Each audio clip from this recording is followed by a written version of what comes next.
Tae-hyun Park couldn't believe what he was seeing. The blue hologram flickered above his small metal desk, showing strange symbols that slowly changed into Korean letters. His mouth fell open as he read the message again and again. The Valkyrie. The Empire wanted him at their Queen's big ceremony. Him, not Ambassador Chang from the main Earth station, not Director Yoon with all her fancy medals, just Tae-hyun Park, a nobody who worked on a tiny space station near Jupiter. "This has to be wrong," he whispered, running his fingers through his black hair. The Valkyrie ruled 3 whole star systems. They had ships that could travel faster than light and cities that floated in space like giant diamonds. Why would they care about one small human, Hana? He called out, his voice cracking a little. "Come look at this." Hana Kim rolled her chair away from her computer screens. She was the only other Korean person on the station, which made them close friends even though she was 5 years younger. Her short hair bounced as she moved quickly to his desk. "What's got you so excited?" she asked, then saw the glowing message. Her dark eyes went wide. "No way. The Valkyrie actually sent you an invitation?" "That's what I'm trying to figure out," Tae-hyun said. He touched the hologram and it played a soft musical sound. "Look at this fancy thing. It probably costs more than my whole apartment back on Earth." Hana leaned closer to read the alien writing. "Queen's Ascension Ceremony. That's huge, Tae-hyun. Only the most important people in the galaxy get invited to something like this." "Exactly my point," he said, standing up so fast his chair rolled backward. "I fix communication problems between Earth and some mining colonies. I'm not important. I've never even met an alien face to face." The space station hummed quietly around them.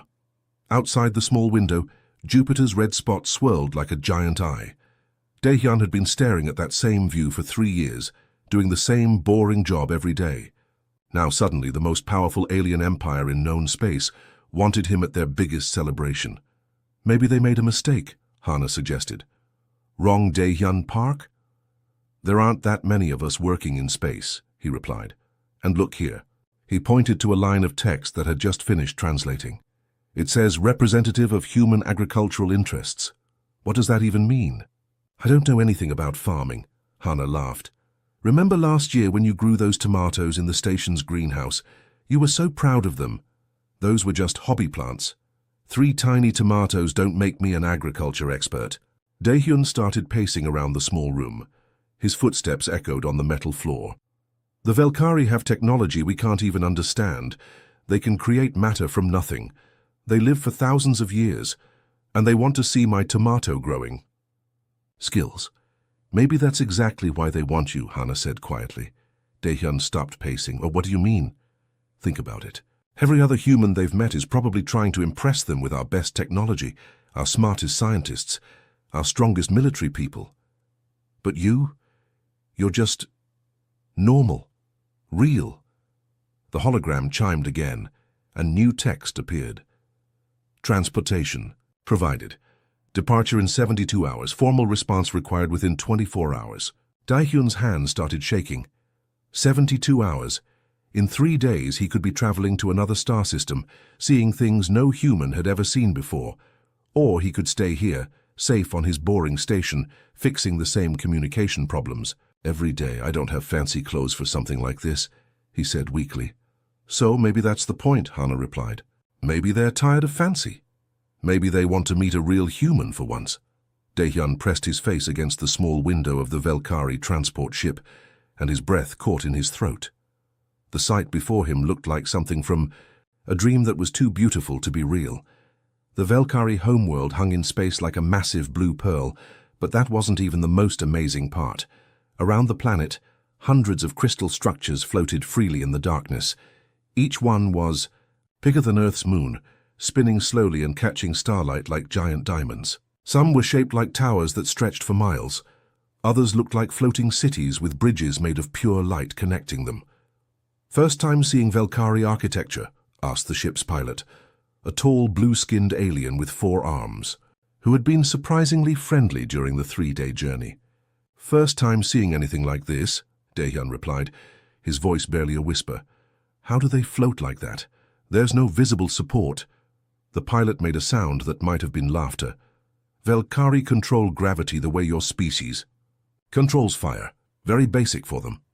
As their shuttle got closer, Daehyun could see more details. The crystals weren't just floating randomly. They moved in perfect patterns, like a dance that had been going on for thousands of years. Some rotated around others, creating spinning rings of light. Others pulsed with colors that shifted from deep purple to bright gold. That's the ceremonial platform, the pilot said, pointing to the largest crystal structure. It looked like a massive flower made of ice and starlight, with petals that opened and closed slowly. Very important place, only used for the most special events. Daehyun's stomach dropped as their shuttle headed straight for it. Through the transparent walls, he could see other ships arriving. Some were sleek and silver, others looked like they were made from living metal that moved and changed shape. One ship appeared to be nothing but a ball of bright energy that somehow held together. "Who are all these people?" he asked. "Not people, beings, representatives from the most powerful civilizations in known space," the pilot replied. "The Nethri, who are pure thought given form. The Korthak, who replaced their bodies with perfect machines centuries ago. The Vorthani, who exist in multiple dimensions at once." Each name made Daehyun feel smaller. What was he doing here among such incredible beings? He looked down at his simple black diplomatic uniform. It was the nicest thing he owned, but compared to what he was about to face, it felt like wearing pajamas to a royal wedding. The shuttle docked with a soft bump, and the pilot turned to him. "Good luck, human. Try not to look too surprised by what you see." The airlock opened, and Daehyun stepped onto the ceremonial platform. The floor beneath his feet looked like solid starlight, somehow warm and solid, but also glowing with its own inner fire. The air smelled like flowers and rain, even though they were in the middle of space. And then he saw the other guests. The Nethri delegation was arriving just ahead of him. At first he thought he was looking at a cloud of silver smoke. But then the smoke began to take shape, forming tall, graceful figures that looked almost human, but seemed to be made of living mist. Their faces changed constantly, showing different expressions like thoughts becoming visible. To his left, the Korthak ambassadors moved in perfect formation. Their bodies were works of art, each one different but clearly designed for maximum efficiency. One had 6 arms, each ending in different tools. Another moved on legs that looked like flowing liquid metal. Their eyes glowed with soft blue light, and when they turned to look at him, Daehyun felt like they were seeing through him, analyzing every detail. A Vorthani representative walked past, and Daehyun's eyes couldn't quite focus on it. The being seemed to be in several places at once, like looking at someone through broken glass. It left a trail of what looked like broken rainbows in the air. Daehyun touched the collar of his simple uniform and tried to stand straighter. Everyone here belonged to civilizations that had mastered space travel when humans were still learning to make fire. They had technologies that seemed like magic, knowledge that spanned millions of years, power that could reshape planets. And here he was, a guy who grew tomatoes as a hobby. The ceremony hall was unlike anything Daehyun had ever imagined. The walls curved upward into infinity, made of crystal that showed swirling galaxies instead of reflections. As dawn broke over the Velkari homeworld, light poured through the transparent ceiling in colors that didn't exist on Earth. Purple mixed, with silver gold blended into shades of blue that made his eyes water. Hundreds of beings from across the galaxy filled the massive space. Some floated in the air, others stood on platforms that adjusted to their different body types. The sound of 1,000 different languages created a low hum that seemed to vibrate through Daehyun's bones. At the center of it all sat the Velkari queen on a throne that looked like it was carved from a single massive diamond. But as Daehyun watched, he realized she wasn't sitting on it at all. She was floating just above it, and her body seemed to be made of pure light that shifted between white and gold. When she moved, tiny stars flickered around her like fireflies. "The gift ceremony will now begin," announced a voice that seemed to come from everywhere at once. "Each delegation will present their offering to honor the Queen's ascension." Daehyun's hands were sweating as he clutched the small clay pot his grandmother had made years ago. Inside were seeds from her garden back on Earth, the same ones she had given him when he left for his job in space. "For when you want to remember," "Home," she had said. The first delegation stepped forward. The Nethri representative held what looked like a crystal the size of a basketball, but it pulsed with its own inner light. When the being spoke, its voice sounded like wind chimes. "We offer the memory crystal of 1,000 worlds. Within it are stored the experiences, knowledge, and wisdom of civilizations that have risen and fallen across the galaxy. Every joy, every discovery, every moment of beauty is preserved here for eternity." The Queen's light grew brighter as she accepted the gift, and Daehyun could swear he saw entire worlds spinning inside the crystal. The assembled crowd made sounds of appreciation that ranged from mechanical clicks to musical notes. Next came the Korthak delegation. Their leader carried a device that hurt to look at directly. It seemed to fold in on itself over and over, like a puzzle made of space and time. "We present the Quantum Future Calculator," the mechanical being announced, its voice like perfectly tuned music. "This device can process all possible outcomes of any event and predict the most likely future. It has calculated the rise and fall of stars, the birth of new species, the moment when entropy will claim the universe itself." The Queen accepted this gift as well, and Daehyun noticed that the device seemed to whisper to her in languages he couldn't understand. The other delegates murmured with what sounded like envy. One by one, each species presented gifts that boggled the mind. The Vorthani offered a shard of crystallized time that held moments of pure eternity.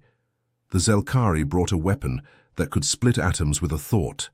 The Morphic delegation presented a living sculpture that changed shape based on the viewer's deepest desires.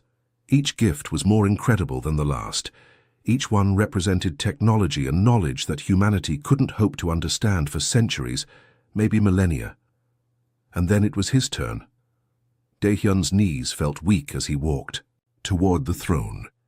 The Queen's attention focused on him, and he could feel her ancient wisdom studying him like he was a puzzle to be solved. The clay pot in his hands suddenly felt heavier than a mountain. He stopped at the appropriate distance, as the protocol officer had instructed him, and held up the simple brown pot. It looked pathetic next to the cosmic wonders that had come before it. "From humanity," he said, his voice cracking slightly. "I offer seeds from my grandmother's garden. She called them seeds of hope." The silence that followed felt like it lasted forever. He could sense the other delegates turning to look, their alien minds probably wondering if this was some kind of joke. A few of the mechanical beings made what sounded like confused chirping noises. The Queen floated down from her throne and gently took the pot in her hands of light. For a moment, Daehyun thought he saw something like surprise in her glowing features, but when she looked back at the assembled crowd, her expression was perfectly diplomatic. "We thank humanity for this unique offering," she said gracefully. Daehyun quickly bowed and retreated to the observation area, his face burning with embarrassment. He could hear whispered conversations behind him in a dozen different languages, and he was pretty sure none of them were complimentary. He had just embarrassed his entire species in front of the most powerful beings in the galaxy. After the gift ceremony ended, Daehyun tried to make himself invisible in the back corner of the observation deck. The embarrassment of his simple clay pot still burned in his chest. Around him, the other delegates discussed the upcoming transformation ritual in hushed, respectful tones. The Queen had returned to her diamond throne, but now something was different. Ancient Velkari artifacts, each one older than human civilization, began rising from hidden chambers beneath the crystal floor.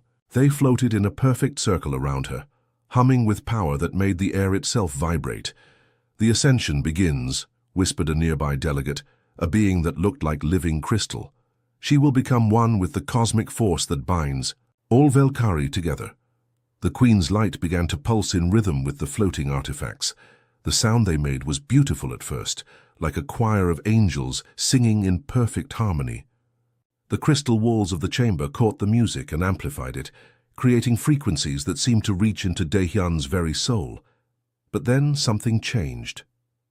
One of the artifacts, a black stone covered in symbols that hurt to look at, began pulsing out of rhythm. Its harmonic tone shifted, becoming deeper, darker. The beautiful music turned discordant, like a perfect symphony suddenly interrupted by screaming. The Queen's light flickered. For the first time since Daehyun had seen her, she looked uncertain, almost afraid. "Something is wrong," she said, her voice carrying across the chamber despite the growing chaos of sound. "The seal of binding is breaking." The black artifact pulsed faster, and cracks of shadow began spreading across its surface. With each crack, the wrongness in the air grew stronger. Daehyun felt like insects were crawling under his skin. Several of the more sensitive alien delegates stumbled backward, their faces showing pure terror. "Impossible," gasped the Korthak leader, its mechanical voice stuttering with static. The ancient seals were designed to last forever. The Queen tried to stop her transformation ritual, but it was too late. The other artifacts were locked in resonance with the corrupted one. Dark energy began pouring from the black stone like smoke, but this wasn't ordinary shadow. It moved with purpose, reaching out with tendrils that seemed to exist in more dimensions than Daehyun's eyes could follow. And then the voice came. It spoke in a language that was old when the first stars were born, words that bypassed Daehyun's ears and went straight into his mind. He couldn't understand the meaning, but he could feel the hunger behind it, the endless appetite for something that made his stomach turn with revulsion. "The Harvester awakens," the Queen gasped, her light dimming rapidly. "It has waited so long, feeding on the darkness between the stars." She collapsed, her form of living light suddenly solid and heavy. The moment she hit the crystal floor, chaos erupted throughout the chamber. The shadow entity that emerged from the black artifact was like nothing Daehyun had ever imagined. It wasn't just dark, it was the absence of everything good. Where its tendrils touched the crystal walls, the material didn't just break, it ceased to exist, leaving holes that showed empty void. The entity's hunger was immediate and devastating. It reached out to the nearest delegate, a Nethri being of pure thought, and simply touched it. The silver mist creature let out a sound like screaming wind, and then its form began to fade. Its thoughts, its memories, its very essence was being drained away. "Run!" someone shouted, but there was nowhere to go. The chamber's exits had sealed automatically when the ritual began, a safety feature that was now trapping them all inside with this ancient nightmare. One by one, the most advanced minds in the galaxy began falling. The Korthak, with their perfect logic, tried to calculate a solution, but their mechanical brains overloaded trying to process something that shouldn't exist. The Vorthani attempted to slip into other dimensions, but the entity existed in all of them at once. The Zelkari delegates, masters of energy manipulation, tried to fight back with weapons that could crack planets. Their attacks passed right through the creature, like it was made of nothing at all. Daehyun watched in horror as beings who had seemed like gods just minutes before were reduced to empty shells. The entity fed on intelligence, on complexity, on the very thing that made each species special. The more advanced the mind, the faster it was consumed, and through it all that terrible voice kept speaking, growing stronger with each mind it devoured. Words in the first language, the tongue of things that existed before light, before hope, before life itself had learned to dream. The Queen stirred weakly on the crystal floor, her light barely a flicker. It was bound here long ago," she whispered. "Our ancestors trapped it in the ceremonial artifacts, but the binding was meant to be renewed each generation. We forgot. We forgot the warnings." The shadow entity turned its attention toward her, sensing the vast knowledge and power contained in her ancient mind. If it consumed her, Daehyun realized, it would become unstoppable, and he was the only one left standing. Not because he was brave or strong or special, but because somehow, for some reason he couldn't understand, the creature's mental attacks that had devastated the greatest minds in the galaxy barely affected him at all. The thing that had made him feel so small and insignificant might be the only thing that could save them all. Daehyun stood frozen in the middle of the chaos, watching the most brilliant beings in the galaxy collapse one after another. The shadow entity moved through the chamber like a hungry storm, and everywhere it touched, minds that had existed for thousands of years simply stopped. The Nethri delegation had been the first to fall. Their silver mist forms, which had seemed so elegant and wise, crumpled like paper in a fire. These beings who could think faster than supercomputers, who could process the thoughts of entire civilizations at once, had their perfect clarity turned against them. The entity fed on their flawless logic, draining them until nothing remained but empty silver dust. Next came the Korthak. Their mechanical bodies, designed for maximum efficiency, began sparking and smoking as their quantum processors tried desperately to understand what was happening. Daehyun watched in horror as their glowing blue eyes flickered and went dark one by one. Their leader, the one who had presented the future calculator, fell to its knees with a sound like breaking glass. "System overload," it whispered in a voice, full of static. "Cannot process, cannot compute, error, error." The Vorthani, who existed in multiple dimensions, tried to escape by shifting into spaces that normal beings couldn't even see. But the ancient entity was older than dimensions, older than the laws of physics themselves. It followed them through realities that had no names, consuming them in places that didn't exist. Within minutes, the ceremony hall that had been filled with the galaxy's greatest minds was now a graveyard of empty shells. The silence was broken only by the entity's whispers, words in the first language that seemed to echo from the beginning of time itself. And somehow, impossibly, Daehyun was still standing. The whispers that had driven advanced civilizations to madness sounded like nothing more than distant wind to him. The mental attacks that had shattered quantum computers and consumed pure thought barely registered in his human brain. He felt dizzy and sick, like he had a bad headache, but his mind was still his own. A weak voice caught his attention. One of the Korthak delegates was still alive, though barely. Its mechanical form was cracked and smoking, but its eyes still held a flicker of blue light. "Why," it gasped, its voice distorted by damaged circuits. "Why aren't you affected? Your species is primitive. Your minds are chaotic. You should have been the first to fall." Daehyun looked around at the devastation. The queen lay unconscious near her throne, her light almost completely faded. The floating artifacts were still resonating with dark energy, feeding the entity that grew stronger with each passing moment. And there, in the middle of it all, sat his grandmother's clay pot. Something had changed. The simple brown pot was cracked now, probably from the vibrations of the dark ritual. But through one of the cracks, Daehyun could see something impossible. A tiny green shoot was pushing its way through the soil, reaching toward the chaotic light of the ceremony chamber. One of his grandmother's seeds was growing. Here in the middle of an alien world, surrounded by cosmic horror and ancient evil, life was finding a way. "Maybe," Daehyun said quietly, kneeling beside the pot, "it's because we're still growing."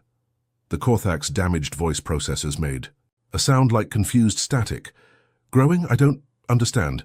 Daehyun touched the tiny green shoot gently. It was warm, and he could swear he felt it pulse with life. "You all became perfect," he said, looking around at the fallen delegates. "The Nethri perfected thought. The Korthak perfected logic. The Vorthani perfected existence itself. But humans, we're still figuring things out." The entity's whispers grew louder, more insistent. It had noticed that one mind in the chamber was still functioning, still thinking thoughts it could consume. But when it reached toward Daehyun, something strange happened. The ancient creature recoiled, like it had touched something hot. The whispers became confused, almost frustrated. Here was a mind it couldn't understand, couldn't process, couldn't drain. Not because it was too strong, but because it was too messy. "Your thoughts are," the Korthak whispered, its voice failing, "chaotic, illogical, full of emotions, dreams, memories that make no sense. How do you function?" Daehyun smiled, still watching the tiny plant grow. "We don't function. We just live. We make mistakes. We feel things that don't make sense. We hope for things we can't have. We dream about impossible futures and remember conversations with people who died years ago." The entity pressed closer, its shadow tendrils reaching for him again. But every time it tried to feed on his thoughts, it found chaos instead of order. Where it expected logic, it found emotion. Where it looked for perfect knowledge, it found questions and doubts and wild guesses. My grandmother used to say that the secret to growing anything was to not think too hard about it, Dae-hyun continued, his voice growing stronger. Just plant the seed, give it what it needs, and let it figure out the rest. She said thinking too much about how plants grow was a good way to kill them. The tiny green shoot pushed higher, its first real leaf unfurling in the strange light of the alien chamber. And for the first time since the entity had awakened, its whispers began to sound less confident, less hungry. It had spent eons feeding on perfection, on the crystalline thoughts of advanced civilizations. But human messiness, human chaos, human stubborn refusal to make sense was something it had never encountered before, and it was choking on it. Dae-hyun watched the shadow entity writhe and twist as it tried to make sense of his chaotic human thoughts. For the first time since this nightmare began, he felt something other than terror. He felt like maybe, just maybe, he could do something about this, but what could one ordinary human do against an ancient cosmic horror that had just consumed the greatest minds in the galaxy? The answer came to him as he looked at the tiny green shoot pushing through the cracked clay pot. His grandmother had always talked to her plants, not because she thought they could understand her words, but because talking helped her think, helped her care, helped her remember why growing things mattered. "Do you know what's funny?" Dae-hyun said out loud, his voice echoing strangely in the mostly empty chamber. The entity's whispers paused, as if confused by this unexpected development. "My grandmother always said plants grow better when you talk to them." Everyone thought she was crazy, but she didn't care. She'd go out to her garden every morning and tell her tomatoes about her dreams, complain to her roses about the weather, share gossip with her pepper plants. He knelt beside the clay pot and gently touched the soil around the sprouting seed. The entity's shadow tendrils reached toward him again, but when they got close, they seemed to hesitate, almost confused. She used to tell me that plants were like people. They needed more than just water and sunlight. They needed someone to care about them, to notice when they were struggling, to celebrate when they grew. Dae-hyun's voice grew warmer as he remembered. "I thought it was silly back then. I was 16 and knew everything, you know." The ancient whispers grew more agitated. The entity was trying to feed on these memories, but they kept slipping through its grasp like water. There was no complex structure to drain, no perfect logic to consume, just a teenage boy rolling his eyes at his grandmother's strange habits. But the weird thing was, her plants really did grow better than anyone else's. The neighbors would come by and ask for advice, and she'd just shrug and say, "I talked to them." Made no scientific sense whatsoever. Dae-hyun could feel the creature pressing against his mind, trying to find something solid to grab onto. But human memories weren't like the crystalline thoughts of the Nethri or the perfect calculations of the Korthak. They were messy, emotional, full of details that didn't matter, and feelings that made no logical sense. "I remember the smell of her kitchen on Sunday mornings," he continued, his voice growing stronger. "She'd make these pancakes that were never quite round, and the kitchen would smell like vanilla and cinnamon and something else I could never identify. My mom always said she put too much sugar in everything, but nobody complained when they were eating it." The entity recoiled as if burned. These simple, warm memories were like poison to something that fed on complex thought. There was no grand knowledge here, no cosmic understanding, just a human boy remembering his grandmother's imperfect pancakes. And when it rained, oh man, she loved the rain. She'd open all the windows in the house and just listen to it hitting the roof. Said it was nature's way of singing the plants to sleep. My dad would complain about the humidity, but she'd just smile and say, "The garden needs its lullaby." With each memory, the shadow tendrils pulled back further. The ancient whispers became more frantic, more confused. This creature had existed since before civilizations learned to dream, but it had never encountered a mind that worked like this. "She died when I was 22, Dae-hyun said quietly, his hand still protecting the tiny plant. "Cancer. But before she went, she gave me a little bag of seeds from her garden. 'For when you want to remember home,' she said." I thought it was silly. I was living in space stations and working with alien technology. Why would I need seeds? The entity made a sound like screaming wind, frustrated by its inability to consume these chaotic human emotions. It tried a different approach, sending waves of pure terror toward Daehyun, the kind of cosmic fear that had paralyzed entire species. But instead of falling to his knees in terror, Daehyun just smiled sadly. You know what scared me most about losing her? It wasn't death or pain or any of the big things. It was that I'd never again smell those imperfect pancakes or hear her talking to her tomatoes. It was losing all the little ordinary moments that made her who she was. The tiny plant grew another millimeter, its second leaf beginning to unfold, and somewhere in the chamber, one of the fallen delegates stirred slightly, as if Daehyun's words were creating a buffer against the entity's influence. The thing about humans, Daehyun said, looking directly at the writhing shadows, is that we don't make sense. We care about things that don't matter. We remember conversations from 20 years ago and forget where we put our keys 5 minutes ago. We cry at movies and laugh at our own jokes. The entity's whispers became almost pleading, desperate to find some order in this chaos of human experience. And that's exactly why you can't digest us, Daehyun realized, his voice filled with sudden understanding. You feed on perfection, on order, on minds that make sense. But we're beautifully broken. We're still growing, still changing, still figuring out who we are. The ancient creature writhed in frustration, its hunger turning to something that almost looked like pain. And in that moment, Daehyun knew he had found its weakness. As Daehyun continued sharing his grandmother's memories, something incredible began happening around him. The fallen delegates, who had been lying motionless like broken dolls, started to move. First, just tiny movements, a finger twitching here, an eye flickering there. But slowly, impossibly, they were coming back to life. The Korthak delegate, whose circuits had been sparking, managed to lift its head. Its blue optical sensors were dim but functioning. The pressure is lifting, it said in a voice full of static and wonder. Your chaotic thoughts are creating interference.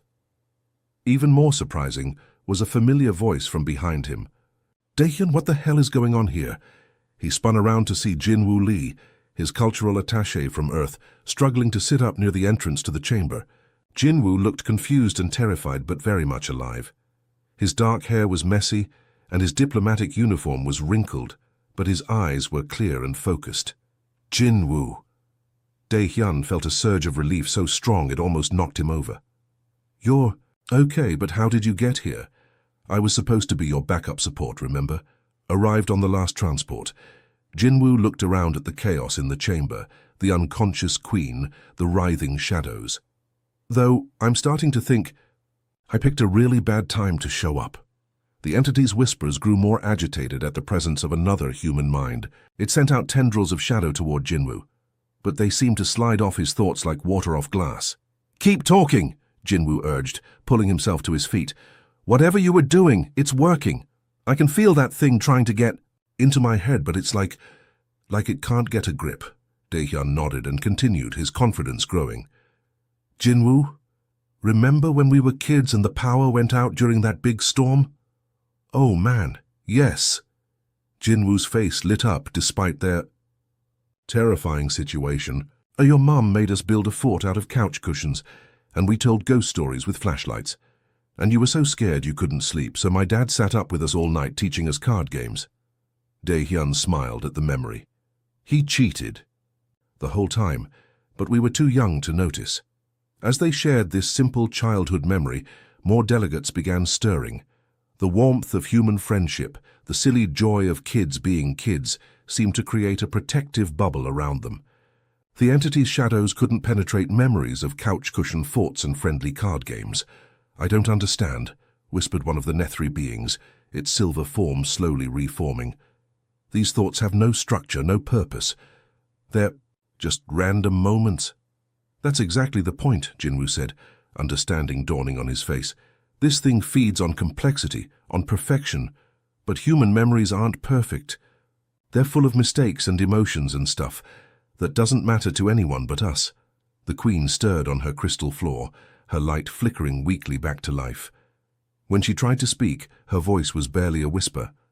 The ancient texts, They spoke of a species that would be immune to the harvester. We thought it meant a species with perfect mental shields, but it meant the opposite. Daehyun knelt beside the tiny plant growing in his grandmother's pot. It now had 3 small leaves, impossibly green against the chaos around them. "Tell them about your sister's terrible cooking," he said to Jinwoo. "Oh no, not the kimchi incident." Jinwoo laughed despite everything. "Okay, so Minseo thought she could improve our mom's kimchi recipe." She added pineapple. Pineapple! The whole kitchen smelled like a tropical disaster zone. Even some of the alien delegates made sounds that might have been laughter. The absurd image of ruined kimchi was so completely human, so wonderfully pointless, that it created another wave of protection against the entity's influence. "And then," Daehyun added, "she tried to fix it by adding chocolate." "Stop," wheezed the Korthak delegate. "My logic circuits cannot process why anyone would add chocolate to fermented vegetables. The very concept is creating beneficial chaos in my systems." The entity writhed in frustration.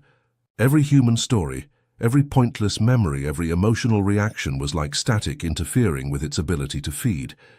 These beings thought with their hearts as much as their heads. They remembered not just facts, but feelings, not just events, but the weather on the day those events happened.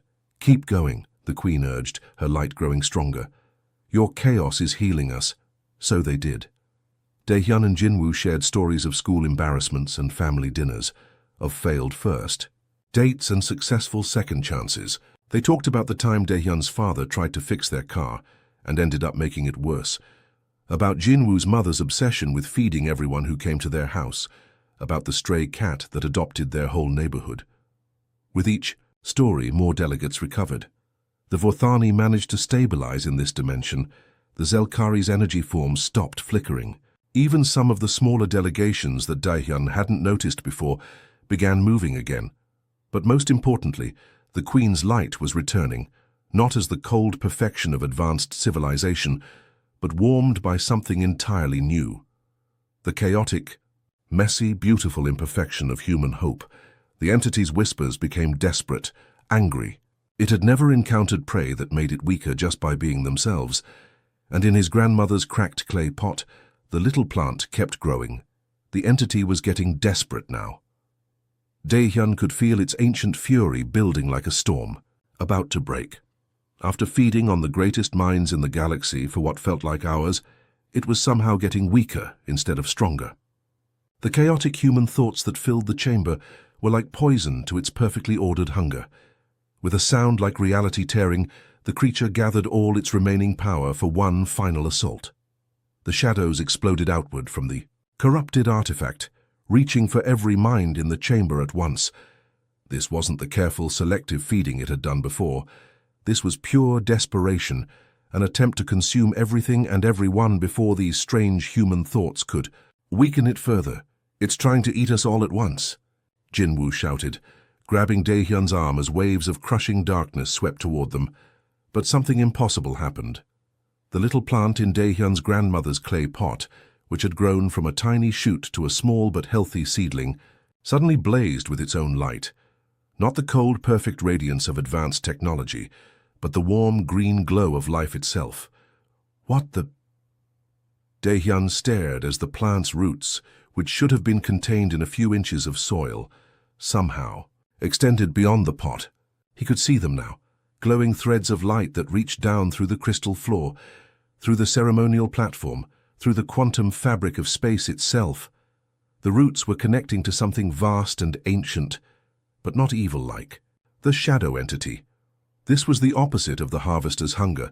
This was the force that made stars burn, that turned dead rocks into living worlds, that pushed tiny seeds to grow, even in the most impossible places. "Life finds a way," Daehyun whispered, remembering something his grandmother used to say. "No matter how dark it gets, life always finds a way."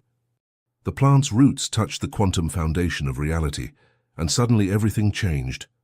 The simple act of growth, of one small seed, refusing to give up in the face of cosmic horror, created a resonance that shook the entire chamber. The entity's shadows hit this resonance and shattered like glass against a mountain. Its ancient whispers became screams of confusion and pain as the very concept of growth, of life persisting against impossible odds, tore through its ordered existence. "No," it hissed in that first tongue that predated civilization. "Impossible. Life should submit. Growth should cease. Order must prevail." But the little plant just kept growing, its leaves reaching toward the chaotic light of the ceremony chamber. And with each moment of growth, the entity's grip on reality weakened further. The other delegates watched in amazement as the shadows began dissolving like smoke in sunlight. The Korthak's logical processors, which had been overloaded by the entity's chaos, suddenly stabilized as they focused on the simple, beautiful mathematics of plant growth. The Nethri found their perfect thoughts healing as they contemplated the messy, wonderful process of life creating itself from nothing. "It's working," breathed the Queen, her light growing stronger by the second. "The harvester cannot exist in the presence of active creation.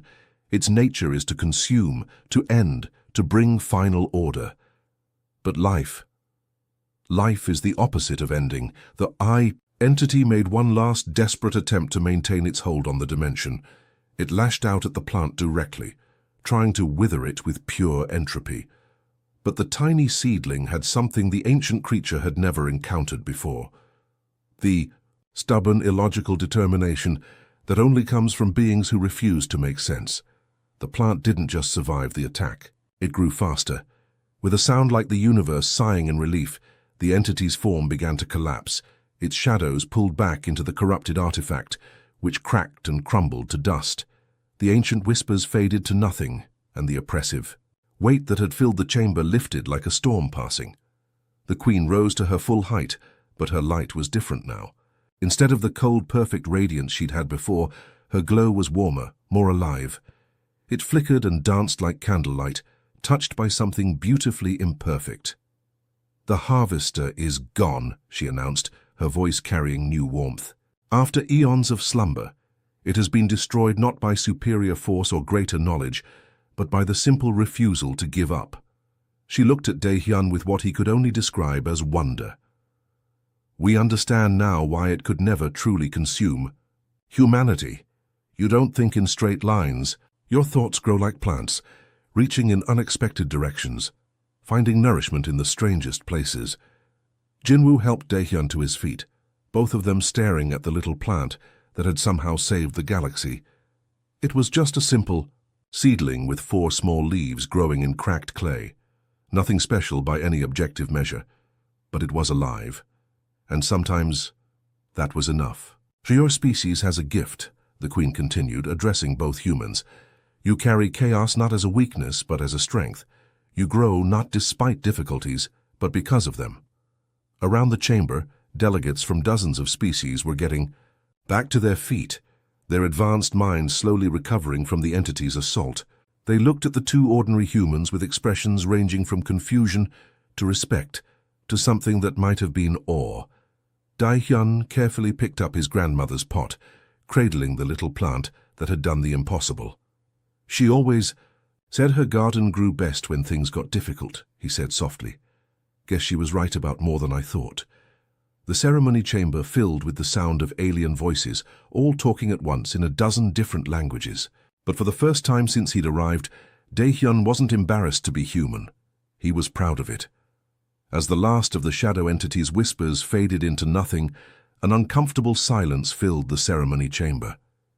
Daehyun stood there holding his grandmother's clay pot, feeling like he'd just woken up from the world's strangest dream.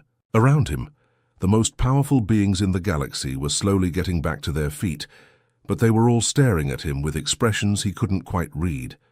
The Queen's light had stabilized, but it was still different from before. Warmer, somehow less perfect but more alive. When she spoke, her voice carried a weight that made everyone in the chamber go completely silent. "There is something you all must know," she said, her gaze moving from delegate to delegate before settling on Daehyun. This ceremony was not what it appeared to be. Daehyun felt his stomach drop. "What do you mean?" "The ascension ceremony was real, yes, but it was also a test, a trap." The Queen's light pulsed gently as she continued. 300 years ago, Our deepest scanning revealed the dormant entity sealed within our ancient artifacts. We knew it would eventually awaken, and when it did, no amount of advanced technology or perfect logic would be able to stop it. The key. Assembled delegates began murmuring among themselves in dozens of different languages. The Korthak leader, its circuits still sparking occasionally, stepped forward. "You mean we were all brought here as bait?" "Not bait," the Queen corrected gently. "Volunteers. Every species here knew the risks. Every delegate understood they might not survive. But there was one invitation that was different." She turned, to face Daehyun directly, and he could swear he saw something like a smile in her radiant features. "We had studied humanity for decades, watching your chaotic thought patterns, your emotional decision-making, your stubborn refusal to think in straight lines. Our scientists calculated that only a species with your particular cognitive chaos could resist the Harvester's influence." Jinwoo grabbed Daehyun's arm. "Wait, you're saying they planned this whole thing? They knew he could stop that monster?" "Not knew," the Queen admitted. "Hoped. It was the only plan we had." She gestured to the little plant growing in the cracked pot. "Your grandmother's seeds were not dismissed by our court, young Daehyun. They were recognized as exactly what we needed. Life that grows not through perfection, but through persistence." Daehyun looked down at the tiny seedling. Its fourth leaf was just beginning to unfurl, bright green against the alien crystal of the chamber floor. "But it's just a plant. Just something my grandmother grew in her backyard garden." "Just a plant," repeated the Zelkari delegate, its energy form flickering with what might have been laughter. "This just a plant saved every mind in this chamber. It broke an entity that had consumed civilizations." The Queen floated closer to Daehyun, her warmth making the little plant's leaves seem to glow. "Your species thinks with your hearts as much as your minds. This makes you unpredictable, chaotic, often illogical, but it also makes you impossible to fully understand or consume. The Harvester fed on order, on perfection, on minds that made sense, but human thoughts." She paused, seeming to search for the right words. "Human thoughts grow like gardens, messy, wild, reaching in directions that defy all logic." A new voice spoke up from the crowd of delegates. It was the Vorthani representative, its multi-dimensional form more stable now. "We have a proposal." The Queen nodded for it to continue. "Earth should be granted full membership in the Galactic Council with a specialized role. When we encounter problems that our logic cannot solve, when our advanced thinking becomes a limitation rather than a strength, we call upon humanity." "What kind of role?" Daehyun asked, though he was beginning to suspect he already knew. "See." Queen's light grew brighter, warmer. "Galactic Gardener, you would travel between worlds, bringing your chaotic human perspective to problems that pure logic cannot solve, teaching other species the value of thinking with their hearts, of growing, despite difficulties, of finding hope in impossible places." Daehyun looked around the chamber at dozens of alien faces, all watching him with what he was starting to recognize as respect. These beings who had seemed like gods just hours ago were asking him to help them learn how to be more human. "I don't know anything about being a gardener on a galactic scale," he said honestly. "You know everything that matters," the Queen replied. "You know how to care for something small and seemingly insignificant until it becomes strong enough to change the world." Jinwoo nudged him with his elbow. "Come on, man, your grandmother would be so proud." And that decided it. Daehyun carefully adjusted the clay pot in his hands, making sure the little plant was comfortable. "Okay," he said simply, "but I'm going to need a bigger pot." The sound that filled the chamber might have been laughter, or it might have been the music of a dozen, different species expressing joy in their own unique ways. But to Daehyun it sounded like applause. As the formal ceremonies began and the paperwork of galactic diplomacy took over, Daehyun found a quiet corner where he could tend to his plant. A few drops of condensation had formed on the crystal walls, and he carefully collected them to water the soil. "The first earth seed to grow in alien soil," he murmured to the little plant, just like his grandmother had talked to her garden. Nourished by the tears of joy from a dozen different species, humanity had finally found its place in the galaxy.